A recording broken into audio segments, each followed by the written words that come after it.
Hello दोस्तों, स्वागत है आप सभी का एक्सीलेंट गाइड के इस ऑनलाइन प्लेटफॉर्म पे। मित्रों, पिछले क्लास में हम लोग राज्यपाल के ऊपर विस्तार से चर्चा कर चुके हैं। दोस्तों, इस क्लास में हम लोग महाअधिवक्ता के ऊपर चर्चा करेंगे। दोस्तों, जो महाअधिवक्ता जो टॉपिक है ये छोटा टॉपिक है, पर यहाँ से आपके एग्जाम में बहुत सारे प्रश्न पूछे जाते हैं।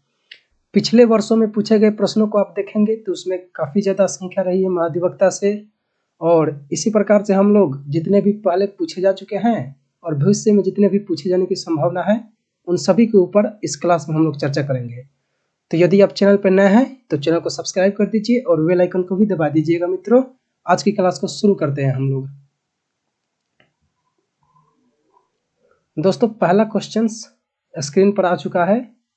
महाअधिवक्ता का उल्लेख संविधान के किस भाग में है? तो बताइएगा दोस्तों, कौन सा हो जाएगा यहाँ पे राइट आंसर। ऑप्शन है भाग 4, ऑप्शन बी भाग 5, ऑप्शन सी भाग 6 और ऑप्शन डी है भाग 7। दोस्तों, पहला क्वेश्चन का आंसर सही क्या होगा बताइए आप लोग। महाअधिवक्ता का उल्लेख संविधान के किस भाग में है? दोस्तों, यहाँ पे राइट आंसर आपका भाग 6 होगा। देखिए दोस्तों, इसके पहले हम लोगों ने विस्तार से पढ़ा था कि केंद्र सरकार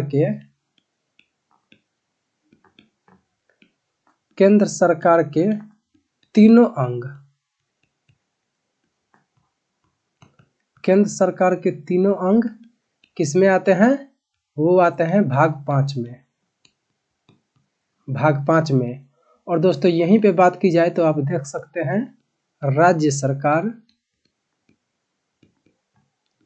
राज्य सरकार के तीनों अंग कौन कौन? कार्यपालिका,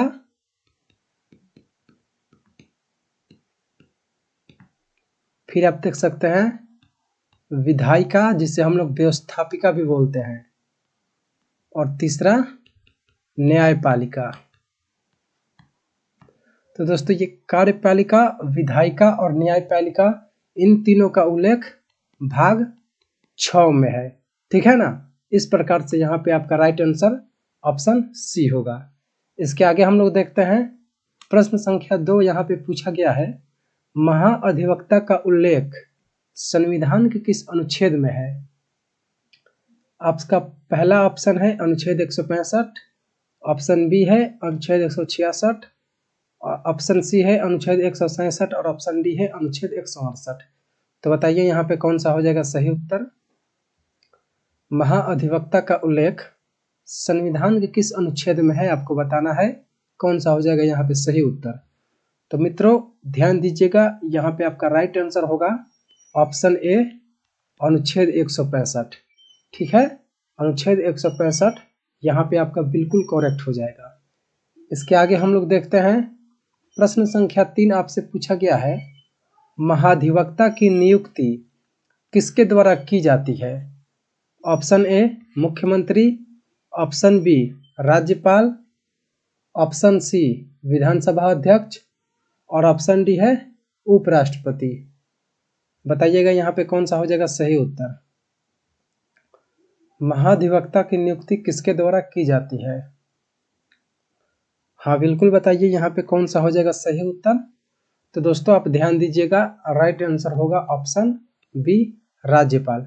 दोस्तों, जो राज्य सरकार की मंत्री परिषद होती है उसी को कानूनी मामलों में सलाह देने के लिए राज्यपाल अनुच्छेद 165 के तहत महाअधिवक्ता की नियुक्ति करता है। ठीक है ना। तो जो राज्य की मंत्री परिषद होती है उसी को कानूनी मामलों में सलाह देने के लिए, कौन से मामलों में दोस्तों? कानूनी मामलों में सलाह देने के लिए। आपसे पूछा जाए कि महाधिवक्ता की नियुक्ति किस लिए की जाती है, तो ध्यान दीजिएगा, कानूनी मामलों में सलाह देने के लिए अनुच्छेद 165 के तहत महाअधिवक्ता की नियुक्ति की जाती है। इस प्रकार से आप ध्यान रख सकते हैं। ठीक है ना। चलिए फिर इसके आगे हम लोग देखते हैं प्रश्न संख्या 4। आपसे पूछा गया है महाअधिवक्ता का कार्यकाल क्या होता है? ऑप्शन ए 5 वर्ष, ऑप्शन बी मुख्यमंत्री के प्रसाद पर्यंत, ऑप्शन सी 6 वर्ष, ऑप्शन डी राज्यपाल के प्रसाद पर्यंत। दोस्तों यहाँ पे बताइएगा कौन सा हो जाएगा सही उत्तर। आपको यहाँ पे प्रसाद पर्यंत का मतलब समझ में आ रहा है ना। दोस्तों प्रसाद पर्यंत जो है यहाँ पे शब्द, इसका मतलब होता है इच्छानुसार। इच्छानुसार आप इस प्रकार समझ सकते हैं, यानी कि इच्छा अनुसार, यानी कि यहाँ पे लिखा हुआ है आपका कि मुख्यमंत्री के प्रसाद पर्यंत, यानी कि मुख्यमंत्री के इच्छा अनुसार जब तक मुख्यमंत्री चाहेगा तब तक महाधिवक्ता अपने पद पर रहेगा। जब चाहे मुख्यमंत्री हटा भी सकता है, या फिर यहाँ पे दिया हुआ है राज्यपाल के प्रसाद पर्यंत, यानी कि राज्यपाल जब चाहे तब तक महाधिवक्ता को उस पद पर रहने देता है, और राज्यपाल का जब मन करे तब हटा भी सकता है। तो इस 4 ऑप्शन में से कौन सा हो जाएगा सही उत्तर, आप लोग बताइए। तो मित्रों ध्यान दीजिएगा, राइट आंसर आपका होगा ऑप्शन डी, राज्यपाल के प्रसाद पर्यंत, यानी कि राज्यपाल के इच्छा अनुसार महाधिवक्ता अपने पद को धारण करता है। ठीक है, इस बात को आप बिल्कुल ध्यान में रखिएगा। इसके आगे हम लोग देखते हैं प्रश्न संख्या 5 आपसे पूछा गया है, महाधिवक्ता अपना त्यागपत्र किसे देता है।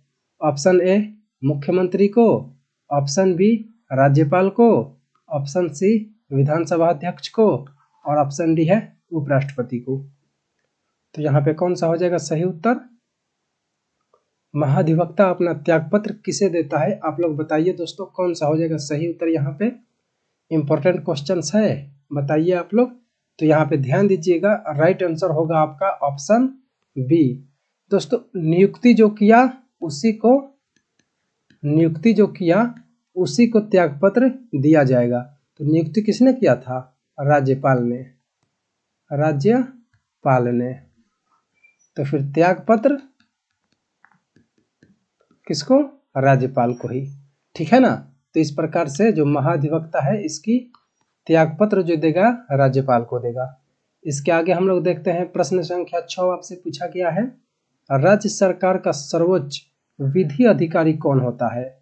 ऑप्शन ए मुख्य सचिव, ऑप्शन बी संसदीय सचिव, ऑप्शन सी महाधिवक्ता, ऑप्शन डी महान्यायवादी।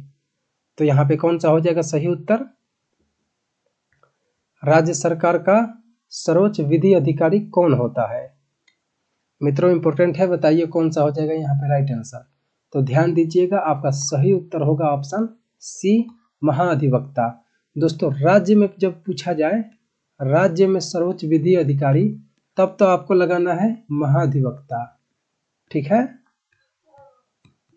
महाधिवक्ता। और वहीं आपसे केंद्र में पूछा जाए, केंद्र में सर्वोच्च विधि अधिकारी कौन होता है, तब आपको महान्यायवादी।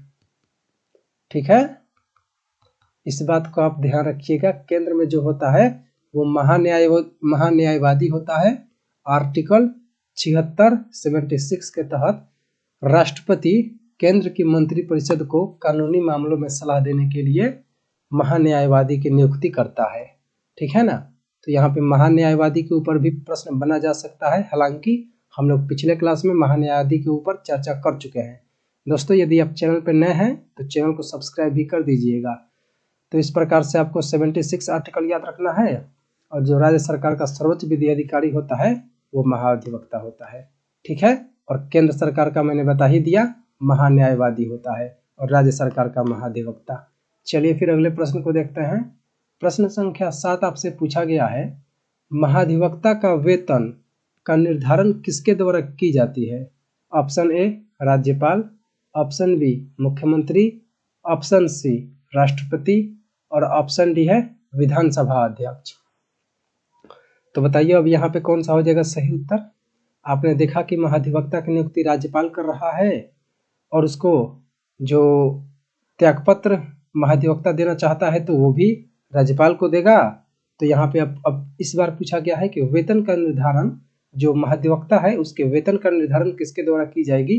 तो यहाँ पे ध्यान दीजिएगा, ऑप्शन ए होगा राज्यपाल, गवर्नर इंग्लिश में कहते हैं मित्रों। तो राज्यपाल यहाँ पे बिल्कुल करेक्ट हो जाएगा।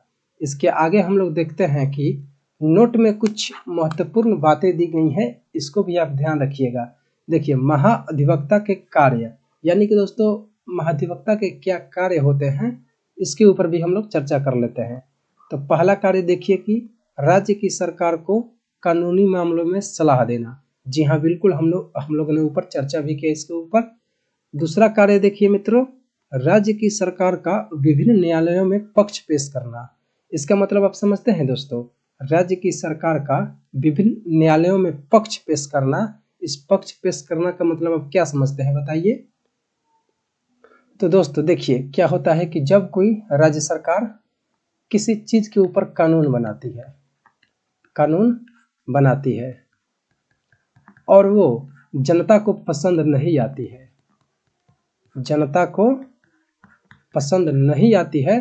तो जनता क्या करती है, उसके खिलाफ न्यायालय में जाती है, वो चाहे जिला न्यायालय हो या हाई कोर्ट न्यायालय हो, तो वहां पे जाती है न्यायालय में। तो जो जनता होती है वो तो अपना वकील बनाती है, लेकिन अब राज्य सरकार को भी अपना पक्ष पेश करना पड़ेगा। तो मित्रों, वो जो वकील बनाता है महाधिवक्ता ही रहता है। अब आप समझ गए ना कि जो राज्य सरकार की तरफ से वकील का जो काम करेगा वो महाधिवक्ता ही करेगा, और जो जनता है वो तो अपना वकील खुद से ही चुनेगी। तो इस प्रकार से राज्य की सरकार का विभिन्न न्यायालयों में पक्ष पेश करना, इस बात को आप समझ सकते हैं। बिल्कुल ठीक है, मैं बता दिया, अच्छे से ध्यान रखिएगा। अब देखिए, नंबर 3 कार्य के ऊपर चर्चा करते हैं। राष्ट्रपति द्वारा सौंपे गए विधि संबंधी मामलों पर राज्य सरकार को सलाह देना। दोस्तों, इसका भी मतलब आप पढ़ के ही समझ गए होंगे कि जो दोस्तों राष्ट्रपति जो विधि संबंधी मामलों पर इसे सौंपता है, इसी चीज पर राज्य सरकार को सलाह देता है कौन, महाधिवक्ता। ठीक है, इसके आगे हम लोग देखते हैं। फिर नोट में देखिए, महत्वपूर्ण बातें और है कि महाधिवक्ता की योग्यता जो होती है वो हाई कोर्ट के अन्य न्यायाधीश के समान होता है। अब आप बोलेंगे कि हाई कोर्ट के अन्य न्यायाधीश की योग्यता क्या होती है, तो मित्रों इसके बाद हम लोग हाई कोर्ट के ऊपर ही चर्चा करेंगे, और जब हाई कोर्ट के ऊपर चर्चा करेंगे तो वहां पे मैं आपको हाई कोर्ट के अन्य न्यायाधीश के जो योग्यता होती है उसको मैं अच्छे से बता दूंगा। आप यहाँ पे बस इतना ध्यान रखिए कि जो महाधिवक्ता होता है उसकी योग्यता हाई कोर्ट के अन्य न्यायाधीश के समान ही होता है। वहां पे मैं आपको ये भी याद दिला दूंगा, जब हाई कोर्ट पढ़ाऊंगा तब आपको ये भी बता दूंगा कि महाधिवक्ता हम लोग उस समय पढ़े थे। इसके आगे हम लोग देखते हैं नोट की बातें। महाधिवक्ता विधानमंडल के दोनों ही सदनों की बैठक में भाग ले सकता है, बोल सकता है, लेकिन दोस्तों मत का प्रयोग नहीं कर सकता है। आप इस बात को समझिए, महाधिवक्ता दोस्तों विधानमंडल के दोनों ही सदनों की बैठकों में, यानी कि विधानसभा, दोनों ही सदन मतलब क्या समझ रहे हैं आप, विधानसभा और विधान परिषद, इन दोनों के बैठकों में भाग ले सकता है। हालांकि दोस्तों विधानमंडल का सदस्य नहीं होता है, विधानमंडल का सदस्य नहीं होता है कौन, महाधिवक्ता। फिर भी ये दोनों ही सदनों के बैठक में भाग ले सकता है, बोल सकता है, लेकिन दोस्तों जो मत है वोटिंग, उस वोटिंग का प्रयोग यानी मत का प्रयोग नहीं कर सकता है। इस बात को आप ध्यान रखिएगा, यहाँ से आपके प्रश्न पूछे जाते हैं। ठीक है मित्रों, तो ये आज का आप लोग का महाधिवक्ता टॉपिक अच्छे से खत्म होता है। यहाँ पे ऑप्शंस जो यहाँ पे राइट आंसर्स है वो सब दिए गए हैं, आप इसको पीडीएफ डाउनलोड कर लीजिएगा। अब आप बोलेंगे कि पीडीएफ कैसे डाउनलोड करें, तो दोस्तों टेलीग्राम पे आपको ये पीडीएफ डाल दी जाएगी, वहां से आप डाउनलोड कर सकते हैं, और टेलीग्राम का लिंक आपको डिस्क्रिप्शन में दे दिया गया है। दोस्तों इससे भी अधिक आप जानकारी चाहते हैं तो आप हमारे इंस्टा पर आ जाइए। इंस्टा पर आपको डेली करंट अफेयर्स और आपकी जो टेस्ट न्यूज होती है उसको भी वहाँ पे डाला जाता है। इम्पोर्टेंट जितने भी फैक्ट होते हैं वहाँ पे डाले जाते हैं। वहाँ पे आपको एग्जाम की तैयारी बहुत आसानी से होगी, क्योंकि सारे इंपॉर्टेंट चीज वहीं पे डाल दिए जाते हैं। उम्मीद करता हूँ कि यह क्लास आपको अच्छे से समझ में आई होगी। तो चलिए फिर मिलते हैं अगले क्लास में। आप सभी नए हैं तो चैनल को सब्सक्राइब कर दीजिएगा। जय हिंद, जय भारत।